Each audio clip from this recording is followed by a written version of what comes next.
Dubbaka municipality అభివృద్ధి కోసం కాంగ్రెస్ కౌన్సిలర్ను గెలిపించాలని మంత్రి వివేక్ వెంకటస్వామి పిలుపునిచ్చారు. 20 వార్డులు కాంగ్రెస్ అభ్యర్థులను గెలిపిస్తే దుబ్బాక రెవెన్యూ డివిజన్ ఏర్పాటు కోసం ప్రయత్నం చేస్తానని చెప్పారు.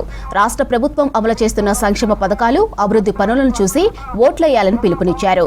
గత బీఆర్ఎస్ ప్రభుత్వం డబుల్ బెడ్రూమ్ ఇళ్ల పట్టాలు ఇవ్వలేదని, స్థానిక ఎమ్మెల్యే ఇక్కడ పబ్లిక్ సమస్యలను పట్టించుకోవడం లేదన్నారు. తాను 100 రోజుల్లో ఇళ్ల పట్టాలు ఇప్పిస్తానని హామీ ఇచ్చారు. ఇక కేసీఆర్ కుటుంబంలో ఆస్తుల పంచాయతీ నడుస్తోందన్నారు మంత్రి వివేక్.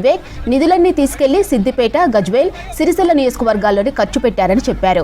సిద్దిపేట జిల్లా దుబ్బాక మున్సిపాలిటీలో మంత్రి వివేక్ వెంకటస్వామి పర్యటించారు. దుబ్బాకలోని డబుల్ బెడ్రూమ్స్ వద్ద నిర్వహించిన మున్సిపల్ ఎన్నికల ప్రచారంలో పాల్గొన్నారు మంత్రి వివేక్. కాంగ్రెస్ పార్టీ మీ అందరికీ తెలుసు, టీఆర్ఎస్ పార్టీలో టీఆర్ఎస్ నాయకులందరూ కూడా అధికారంలో ఉండి ప్రజల సొమ్ము దోచుకున్నారు.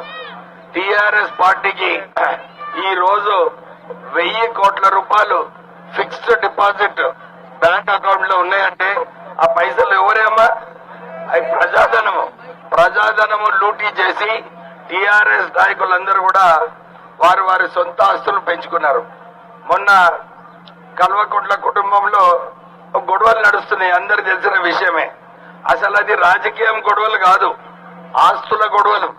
ఎందుకంటే ప్రజా సొమ్ముని దోచుకొని వాళ్ళు ఎంత వాటా నాది, ఎంత వాటా నాదని చెప్పి కేటీఆర్, హరీష్, కవిత, కేసీఆర్ వీళ్ళు నలుగురు కూడా ఎవరి వాటా ఎంత కావాలని చెప్పి కొట్లాడుకున్నారు.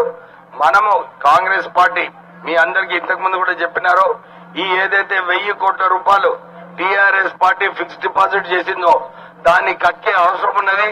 నేను ముఖ్యమంత్రి గారితో మాట్లాడి ఈ చర్యలు తీసుకోవాలి వీళ్ళ మీద అని చెప్పి కూడా చెప్పడం జరుగుతుంది. దుబ్బాక నిధులు కూడా తీసుకుపోయి సిద్దిపేట, గజ్వేల్ ఖర్చు పెట్టుకున్నారు. కేవలము కల్వకుంట్ల కాన్స్టిట్యున్సీస్ డెవలప్ చేసుకున్నారు, కానీ ప్రజలకు మనము అభివృద్ధి చేయాలి, వారితో పాటు కలిసి చేయాలని చెప్పి టీఆర్ఎస్ నాయకులు చేయలేదు. మనకి ఇది ఒక మంచి అవకాశం. ఈ మున్సిపల్ ఎలక్షన్ లో మన కాంగ్రెస్ అభ్యర్థులను మీరు గెలిపించుకోండి. మీరు గెలిపించుకుంటే నాకు కూడా ఒక మంచి అవకాశం వస్తుంది. ముఖ్యమంత్రి గారి దగ్గరికి వెళ్ళి, లేదు మాకు 15 కోట్ల రూపాయలు ఏదైతే మీరు నగర అభివృద్ధిలో శాంక్షన్ చేసినారో దుబ్బాకి, ఇంకా 15 కోట్ల రూపాయలు మా మున్సిపాలిటీకి ఇవ్వమని చెప్పి నేను కొట్లాడి మీ మున్సిపాలిటీకి తీసుకొచ్చి మన దుబ్బాక్ మున్సిపాలిటీని మంచి అభివృద్ధి